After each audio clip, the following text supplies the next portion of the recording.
Hey there! If you're a parent, you know exactly what I'm talking about. That feeling when it's time for handwriting practice. It can feel like you're gearing up for a little battle, right? Well, today, we're going to totally change that. I'm going to show you a simple but really powerful method to make it a calm and consistent part of your day. Okay, let's just be real for a second. Does the phrase, "Hey, it's time to practice your letters," sound familiar? And does it usually get followed by sighs, or complaints, or maybe even a full-blown meltdown? If you're nodding your head right now, I just want you to know you are so not alone in this. This scene right here, this is it, isn't it? The homework tears, the pushing the book away, it's a story that plays out in so many homes. And it can feel absolutely impossible to turn that power struggle into something positive. But I promise you, there is a way to flip this script. So here's our game plan. First, we'll talk about why this struggle is so real. Then, we'll get into the magic of something called the 5 lines rule. I'll give you an age-by-age playbook, we'll look at common pitfalls to avoid, and we'll wrap up by seeing how this tiny habit can write a bright future for your child. Okay, let's get right into it. Before we even talk about how to fix this, we really need to understand the why. Like, why do so many kids find this so hard, and why is it actually a battle worth fighting for their development? So take a look at this. We're not talking about just a few kids here and there. Research actually shows that anywhere from 5 to 35% of children face significant handwriting difficulties. And this isn't just about messy letters, This is about challenges that can really impact how they do in school and how confident they feel. But here's the really amazing part. Handwriting is so much more than just making marks on a page. The actual physical act of forming letters, it literally fires up the reading circuits in their brain. Think of it like a workout that builds a stronger, more connected mind for learning. It boosts everything from their memory to how they solve problems. Okay, so we get the challenge and we know just how much it matters. So now for the solution. It's such a simple concept, but believe me, it can make all the difference. I'm really excited to share this one with you. Let me introduce you to the 5 lines rule. The idea is so simple. Instead of those long, draining practice sessions that, let's be honest, everyone dreads, your child just writes 5 lines. That's it, 5 lines every single day. This little and often approach is the key to building skill and muscle memory without all the frustration and burnout. So why does this work so well? Let's break down the science here. Practicing every day helps build what's called automaticity. It becomes automatic, kind of like riding a bike. And because it's short, they don't get mentally or physically tired, so the quality of their writing stays high. Plus, that clear, predictable goal, just 5 lines. It makes it so much easier to get started. And finally, when you focus on journaling or something meaningful, it stops being a drill and starts being about self-expression.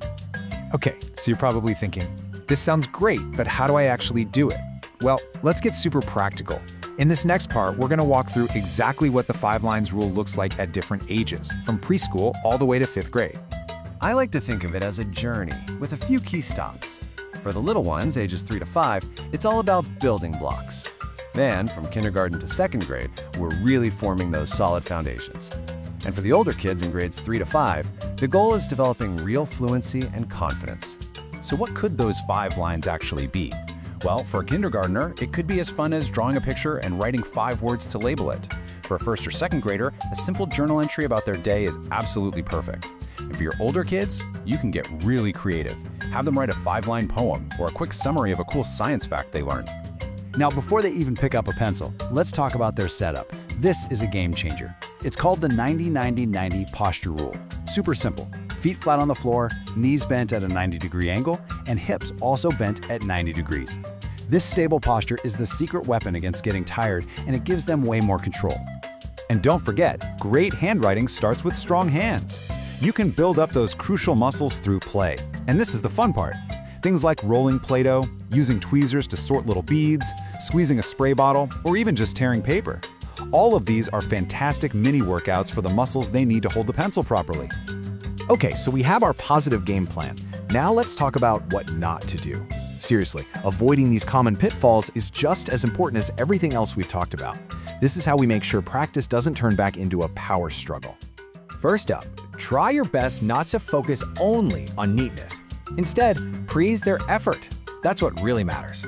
And please always listen if they say their hand is tired or it hurts. Don't push writing before their little motor skills are ready. And of course, the big one. Ditch those long, high-volume drills. That's the old way of doing things. We're all about these short, powerful bursts of practice. This really sums up the whole philosophy. We're swapping quantity for quality. We're getting rid of those long, draining drills and replacing them with short, focused daily sessions. It's this simple shift that reduces resistance, builds that automatic skill, and turns a chore into a source of confidence. All right, let's bring it all home. Because at the end of the day, this is about so much more than just making neat letters on a page. This one small daily habit can have a huge, lasting impact on your child's entire academic future. Get this, 66%. That's a huge number, right? Studies have shown that handwriting fluency, basically being able to write without really thinking about it, can account for up to 66% of the difference in how much a child is able to write. When the mechanics are easy, their brain is totally free to focus on their brilliant ideas. And really, this is the ultimate goal, isn't it? We're taking something that was a chore, a source of frustration, and turning it into a confident skill. You're not just teaching them to write, you're giving them a powerful tool to express themselves, to share their ideas. And that is a massive boost to their success and their self-esteem. So as we wrap up, I want you to hold on to this one thought. Handwriting isn't just a skill, it's a tool that actually rewires the brain for learning. With this simple daily habit, you're not just teaching your child how to write, you're setting them up for a future of confident learning and expression.